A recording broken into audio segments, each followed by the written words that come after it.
جن پہ اترا ہوا کلام تمام کلاموں میں سب سے افضل کلام ہے، جن کا زمانہ تمام زمانوں میں سب سے افضل زمانہ ہے، جن کے نواسے تمام نواسوں میں سب سے افضل نواسے ہیں، جن کی باتیں تمام لوگوں کے باتوں میں سب سے افضل بات ہے، جن کا دست کرم تمام نبی اور رسول کے دست کرم سے افضل دست کرم ہے، جن کی بھوے مبارکہ تمام نبی اور رسولوں سے افضل بھوے مبارکہ ہے۔ اسی لیے تو میرا امام، آپ کا امام، سب کا امام، امام عشق و محبت سرکار اعلی حضرت امام محمد رضا خان علیہ الرحمہ ارشاد فرماتے ہیں بڑے پیارے انداز میں، جب دست کرم کا نقشہ کھینچا تو یوں عرض کرتے ہیں، ہاتھ جس سمت اٹھا غنی کر دیا موجے بحر سماحت پہ لاکھوں سلام۔ اور جب لبہائے مبارک کے بارے میں آپ نے نقشہ کھینچا تو بڑی پیاری بات کہی کہ پتلی پتلی گلے قدس کی پتیاں، ان لبوں کی نزاکت پہ لاکھوں سلام۔ اور مصطفیٰ پیارے کے بارے میں جب اچھوتے انداز میں اپنے عشق کا اظہار کیا تو یوں فرمایا کہ کل جہاں ملک اور جو کی روٹی غذا، اس شکم کی قناعت پہ لاکھوں سلام۔ مصطفیٰ پیارے رحمت عالم صلی اللہ تعالی علیہ وسلم کی ہر چیز نرالی ہے، ہر چیز افضل ہے۔ یہی نہیں میرے بھائیوں، جب میرے مصطفیٰ تمام رسولوں میں افضل ہیں، تمام نبیوں میں افضل ہیں، ان پہ اتری ہوئی کتاب تمام کتابوں میں افضل ہے، ان کا زمانہ تمام زمانوں میں افضل ہے، تو اے چنئی کے مسلمانوں خوش ہو جاؤ، تم اس نبی کے امتی ہو کہ ایسا امتی نہ پیدا ہوا ہے نہ صبح قیامت تک ایسی شان والا کوئی پیدا ہو سکتا ہے۔ لہذا اے مصطفیٰ پیارے کے دیوانوں، اپنے دل کے کنیکشن کو مدینے کے تاجدار رحمت عالم صلی اللہ علیہ وسلم کے بارگاہ کرم میں لگاؤ، اور لگانے کے بعد بہت پیارے انداز میں عشق میں ڈوب کے درود پاک پڑھے، اللہم صلی علی سیدنا و شفیعنا و نبینا مولانا محمد بارک وسلم صلاۃ و سلاما علیک یا رسول اللہ صلی اللہ تعالی علیہ وسلم۔ مصطفیٰ پیارے رحمت عالم صلی اللہ علیہ وسلم پہ درود پڑھنے والوں، مصطفیٰ پیارے کے پیارے امتیوں، یاد رکھو کہ ہمارے درود کو ہمارے مصطفیٰ سماعت فرماتے ہیں۔ نبی کون و مکان رحمت عالم صلی اللہ علیہ وسلم ہمارے درود کو سنتے ہیں، اسی لیے تو بریلی کے تاجدار امام عشق و محبت نے فرمایا، دور و نزدیک کے سننے والے وہ کان لالے کرامت پہ لاکھوں سلام۔ میرے مصطفیٰ جیسے مدینے میں سماعت فرماتے ہیں، ویسے چنئی کی سرزمین پہ جب ان کا دیوانہ ان کے بارگاہ کرم میں سلام بھیجتا ہے تو مصطفیٰ پیارے ویسے اپنے مقدس مزار پاک میں سماعت فرماتے ہیں۔ لہذا یہاں آپ بیٹھے ہیں، مصطفیٰ آپ کے بیٹھک کو بھی دیکھ رہے ہیں، اور ہمارے اور آپ کے دلوں کی دھڑکنیں کس طرح سے دھڑک کر کے کیا چاہتی ہیں، مصطفیٰ پیارے اسے بھی ملاحظہ فرما رہے ہیں، اور آقا اپنے دیوانوں کو انشاءاللہ عطا بھی فرمائیں گے۔ لہذا جب تک آپ بیٹھیے عشق کے ماحول میں بیٹھیے، جب تک آپ بیٹھیے محبتوں کے ماحول میں بیٹھیے، اور آج محبتوں کے حوالے سے اپنی گفتگو شروع کر کے کل میں آپ تمام حضرات کو بغداد مقدس کا سفر کرانا چاہتا ہوں۔ میں کہنا چاہتا ہوں آپ سے، کیا آپ حضرات میرے ساتھ کل بغداد چلنے کے لیے تیار ہیں؟ جس کو چلنا ہے ہاتھ اٹھا کے مجھ سے وعدہ کرے۔ جو جانا چاہتے ہیں، یاد رکھیے یہ ہاتھ غوث پاک کے نام پہ آپ نے اٹھایا ہے، اور اس ارادے سے کہ غوث پاک کے بارگاہ کرم میں ہم اور آپ جائیں گے۔ یاد رکھو میرے غوث پاک اس نانا کے نواسے ہیں، جس نانا کی شان یہ ہے کہ جس نانا کو اللہ نے اپنی خدائی کا مالک بنا دیا ہے، اسی لیے تو اعلیٰ حضرت نے فرمایا میں تو مالک ہی کہوں گا کہ وہ مالک کے حبیب یعنی محبوب و محب میں نہیں میرا بیرا۔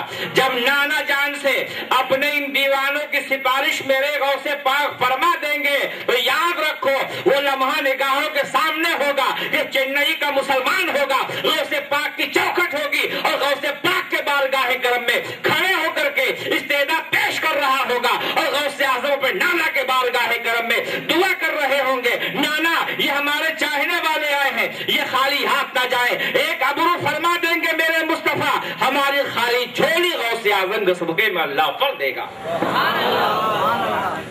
لہذا غوث پاک کے دیوانوں، غوث پاک سے محبت کرنے والوں، غوث پاک سے عقیدت رکھنے والوں، آج محبت کی ہم بات کرنا چاہتے ہیں۔ غوث پاک رضی اللہ تعالیٰ عنہ کو آپ نے دیکھا ہے؟ اگر کسی نے دیکھا ہو تو بتا دے، شاید کوئی نہیں دیکھا ہے، نہ میں نے دیکھا ہے، میرے خیال سے چیف قاضی صاحب قبلہ بھی شاید نہ دیکھے ہوں، آپ میں سے کسی نے نہیں دیکھا ہے، مگر غوث پاک سے محبت ہے تب آپ یہاں چل کر کے آئے ہیں، غوث پاک سے الفت ہے تب آپ یہاں چل کر کے آئے ہیں۔ گویا ذہن و فکر ملا کہ دیکھ کر کے بھی محبت کی جاتی ہے اور بن دیکھے بھی محبت کی جاتی ہے۔ جس سے سب سے زیادہ محبت ہر اللہ کا بندہ کرتا ہے وہ ذات اللہ کی ذات ہے۔ کیا میں آپ سے پوچھنا چاہتا ہوں، ہم میں آپ میں کسی نے اللہ کو دیکھا ہے؟ سب یہی جواب دیں گے اللہ کو کسی نے نہیں دیکھا ہے، پھر کیوں محبت کرتے ہیں؟ تو یہی جواب ملے گا کہ کبھی دیکھ کر کے محبت کی جاتی ہے، کبھی بن دیکھے محبت کی جاتی ہے، کبھی عملی محبت ہوتی ہے اور کبھی قولی محبت ہوتی ہے۔ پھر سوال کیا جائے گا کہ کیا آپ نے مصطفیٰ کو دیکھا ہے؟ آپ یہی جواب دیں گے کہ حضرت ہم نے مصطفیٰ پیارے کو نہیں دیکھا ہے۔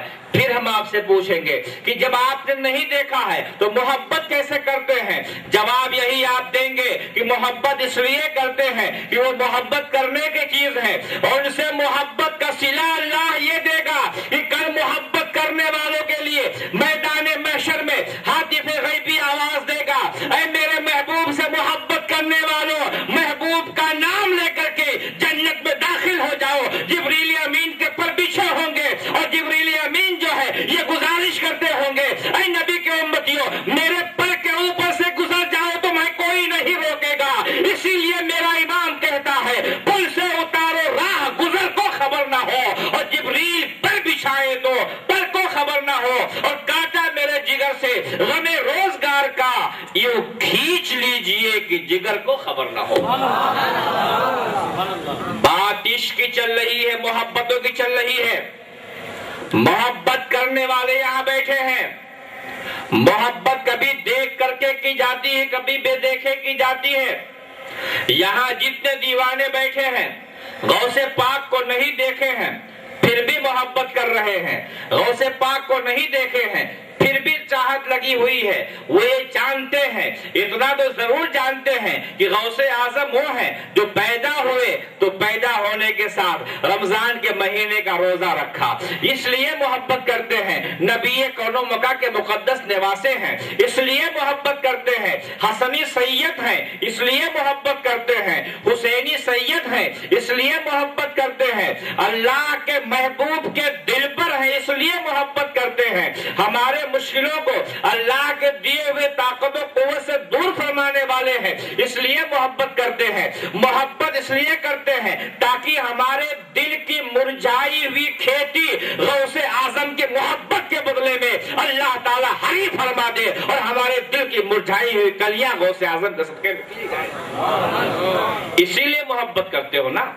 اسی لیے نام لیتے ہو نا اس لیے اپنے گھروں سے اپنی میٹھے نیت کی قربانی دے کر کے غوث پاک کے مقدس محفل میں شرکت کرتے ہو. یہی وجہ ہے آپ نے پڑھا ہوگا غوث پاک اللہ کے ایسے مقدس ولی ہیں, ایسے عظیم ولی ہیں کہ وہ پیدا نہیں ہوئے ہیں. جنید بغدادی رضی اللہ عنہ 200 سال پہلے بیٹھے ہوئے ہیں اور اچانک ارشاد فرماتے ہیں کہ نبی کون و مکہ کا ایک نواسا اس دنیا میں تشریف لانے والا ہے جس کا فرمانے عالی شان یہ ہوگا قدمی حاضری اللہ رقبت کل ولی اللہ, میرا یہ قدم تمام اولیاء کرام کی گردن پر ہے. ابھی غوث پاک پیدا نہیں ہوئے ہیں مگر غوث پاک کے اس اعلان کو 200 سال پہلے بیان کیا جا رہا ہے.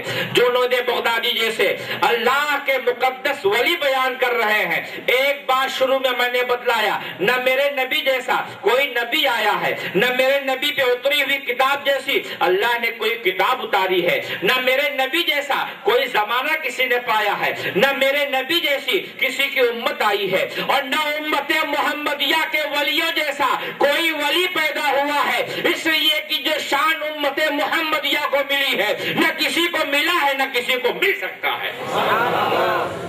اب یہیں پر آپ کے ذہن کو ٹن کرنا چاہتے ہیں اور بتلانا چاہتے ہیں اللہ کا ولی کتنا معزز ہوتا ہے, اللہ کا ولی کتنا مکرم ہوتا ہے, اللہ کا ولی کتنا موقر ہوتا ہے. اللہ اپنے ولیوں کے بارے میں ارشاد فرماتا ہے من عاد لی ولیا فقد آذنتہ بالحرب, جو میرے ولیوں سے دشمنی رکھتا ہے میں اس سے اعلان جنگ کرتا ہوں. کس میں طاقت ہے جو اللہ سے جنگ کرنے کے لیے آگے آئے, کس میں قوت ہے جو اللہ رب العزت سے جنگ کرے. اب یہیں پر یہ ذہن و فکر مل رہا ہے جب اللہ سے انسان جنگ نہیں کر سکتا تو اللہ کے ولیوں سے دشمنی کیوں کرتا ہے. محبتیں کرو تاکہ ولیوں کے صدقے میں اللہ کے کرم کے چھینٹے ہم پر برس جائے, ان سے لو لگاؤ تاکہ ان کے ذریعے سے ہمارے اور آپ کے دل کی مرجھائی ہوئی کھیتی اللہ ان کے صدقے میں سرسبز و شاداب بنا دے.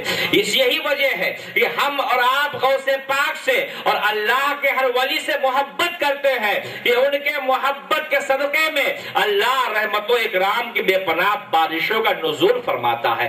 اب ایک چیز میں آپ سے کہنا چاہتا ہوں, اللہ کے ولی کے مقام کو دیکھنا ہے. آج دنیا یہ کہہ دیتی ہے, ابھی حضرت نے یہ فرمایا کیوں نام لیا جاتا ہے ان کا, نہیں نام لیں گے ہم ان کا. ہم یہ جانتے ہیں ہم اپنے مال کو اچھا بنا کر کے اپنے لوگوں کے سامنے پیش کر دیں تاکہ ہمارے لوگ یہ سمجھ جائیں کہ اللہ کے ولی کا مقام اللہ کے بارگاہ کرم میں کتنا عظیم ہوا کرتا ہے. آؤ قرآن پاک اٹھا کر کے دیکھو اور اس کے بعد میں ہمارے اور آپ کے ذہن میں بات آ جائے گی اللہ کا ولی کتنا معزز ہوا کرتا ہے, اللہ کا ولی کتنا مکرم ہوا کرتا ہے, اللہ کا ولی کتنا طاقت و قوت کا مالک ہوا کرتا ہے. آپ نے سنا ہوگا حضرت موسیٰ علیہ السلام کے حوالے سے قرآن پاک کا 16واں پارہ اٹھاؤ اور اٹھا کر کے آپ دیکھ ڈالو. حضرت موسیٰ علیہ السلام جب یہ تمنا کیے تھے اے مولا میں تیرے بہت عظیم بندے سے ملنا چاہتا ہوں جو علم و فضل و کمال میں عظمتوں کا حامل ہو, میں اس سے ملنا چاہتا ہوں جو شرافت و کرامت میں بہت ہی اعلیٰ منصب پہ فائز ہو, میں اس سے ملاقات کرنا چاہتا ہوں. رب نے پتہ بتایا تھا تو اپنے پیغمبر کو اللہ نے کسی پیغمبر کے پاس نہیں بھیجا تھا, اپنے پیغمبر کو اللہ نے اپنے ولی کے پاس بھیجا تھا. اور وہ ولی امت محمدیہ کے ولی نہیں تھے, وہ ولی حضرت موسیٰ علیہ السلام کے دور مسعود میں رہنے والے سیدنا خضر علیہ السلام تھے. علماء کا یہ فیصلہ ہے, مفسرین کا یہ فیصلہ ہے, محدثین کا اس پر اجماع ہے کہ حضرت خضر علیہ السلام یہ اللہ کے ولی ہیں. حضرت موسیٰ علیہ السلام یہ اللہ کے پیغمبر, حضرت خضر علیہ السلام اللہ کے ولی. جب عظمتوں کے حامل شخص سے ملاقات کرنی ہوئی تو اللہ نے اپنے پیغمبر کو اپنے ولی کے بارگاہ میں بھیجا. اللہ کا پیغمبر ولی کے بارگاہ میں چلا. قرآن پاک کا 16واں پارہ اٹھا کے پڑھو اور دیکھو اللہ کے ولی کا مقام کتنا معظیم ہوتا ہے.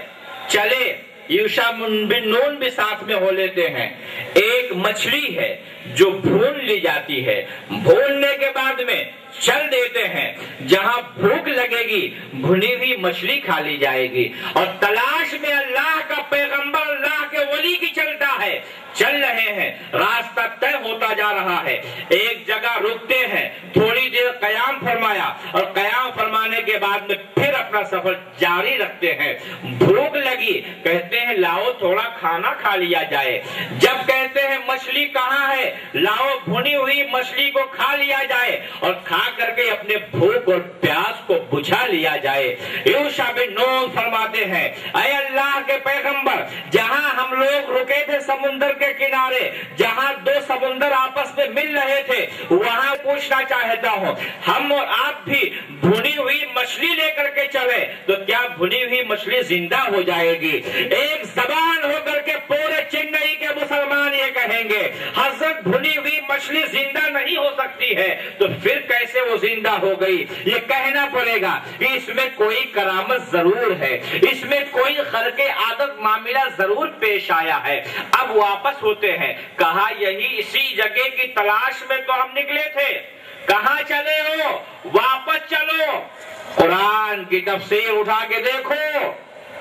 واپس ہوئے، دیکھتے ہیں کہ آپ نے دیکھا ہوگا آپ سمندر کے ساحل پہ رہتے ہیں، ایک کنٹل کی مچھلی بھی اگر سمندر کے ساحل پہ آ جائے اور جب وہ اندر جائے تو کوئی راستہ نہیں بنتا ہے، لیکن اللہ کے مقدس ولی کی بارگاہ میں جب ایک بھنی ہوئی مچھلی زندہ ہو کر کے جا رہی ہے تو سمندر میں راستہ بنتا جا رہا ہے اور وہاں تک مچھلی جاتی ہے جہاں خضر علیہ السلام موجود ہوتے ہیں۔ اب جب یہ لوگ آئے، حضرت موسیٰ علیہ السلام اور یوشع بن نون علیہ السلام جب دونوں وہاں پہنچے تو دیکھتے ہیں سمندر میں راستہ بنا ہوا ہے۔ معلوم ہوا کہ کرامتوں کے بارے میں اعتراض کرنے والوں، اللہ کے ولی کے طاقت و قوت کو نہ ماننے والوں، سنو، اللہ کے ولی کی شان تو بہت بلند ہے۔ اللہ کے ولی کے ہاتھ میں جب مردہ مچھلی آتی ہے تو اس میں زندگی ہو جاتی ہے، اور وہ بھی کرامتیں دکھلا کر کے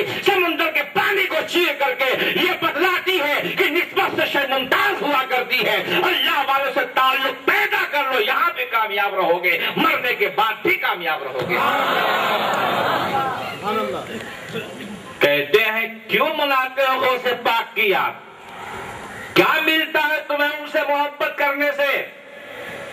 ایک مچھلی جب اللہ والوں کی بارگاہ میں گئی تو بھنی ہوئی مچھلی کو زندگی ملی۔ اگر ہم نے گناہ کیا ہے، ہم نے خطا کیا ہے، ہمارے دل پہ کالک لگ گئی ہے اور غوث پاک کی محفل میں آ کر کے اللہ کے حضور عرض کریں گے اے مولا ہمارے دل کی کھیتی مرجھا گئی ہے، موت زدہ ہو گئی ہے، مولا زندہ فرما دے۔ تو جس مولا نے ایک مچھلی کو زندہ فرمایا تھا، ہمارے مردہ دلوں کو اللہ زندہ فرما دے گا۔ یہی تمنا لے کر کے ہم اور آپ آتے ہیں، یہی آرزو لے کر کے ہم اور آپ آتے ہیں، یہی خواہش لے کر کے ہم اور آپ آتے ہیں۔ اب ایک سوال پیدا ہوا، آخر وہ مچھلی کیسے زندہ ہوئی؟ اہل دل نے جواب دیا ہے، اہل معرفت نے جواب دیا ہے، وہ مچھلی اس لیے زندہ ہوئی کہ اللہ کے ولی حضرت خضر اسلام جو وضو کیے ہوں گے، وضو کے چھینٹے یا تو وہاں تک پڑے ہوں گے اور وضو کے چھینٹوں کی برکت سے وہ مچھلی زندہ ہو گئی ہوگی۔ کچھ اہل دل نے یہ کہا ہے اللہ کے ولی نے اللہ کے بارگاہ کرم میں سجدہ کرنے کے لیے جب وضو کیا ہوگا اور وضو کے پانی زمین پہ گرے ہوں گے، ہوائیں گزری ہوں گی اور گزر کر کے پانی سے آگے لگے آئی ہوں گی اور اس مچھلی سے لگی ہوں گی تو وہ مچھلی زندہ ہو گئی ہوگی۔ یہ ذہن و فکر مل رہا ہے۔ اللہ کے ولی کے وضو کے پانی میں یہ طاقت ہے کہ مردہ مچھلی زندہ ہو کر کے سمندر میں راستہ بنا دے، تو غوث پاک کی شان کتنی عظیم ہوگی، جن کے بارے میں میرے مصطفیٰ نے فرمایا ہے کہ میری شان جیسے تمام نبیوں میں افضل ہے، ایسے ہی تمام ولیوں میں شان میرے غوث کی افضل ہے۔ غوث پاک رضی اللہ تعالیٰ عنہ تمام نبیوں میں سب سے افضل و اعلیٰ۔ اب یہیں پر ایک سوال پیدا ہوا کہ غوث الثقلین رضی اللہ تعالیٰ عنہ تمام نبیوں تمام ولیوں میں سب سے افضل، تو حضرت خضر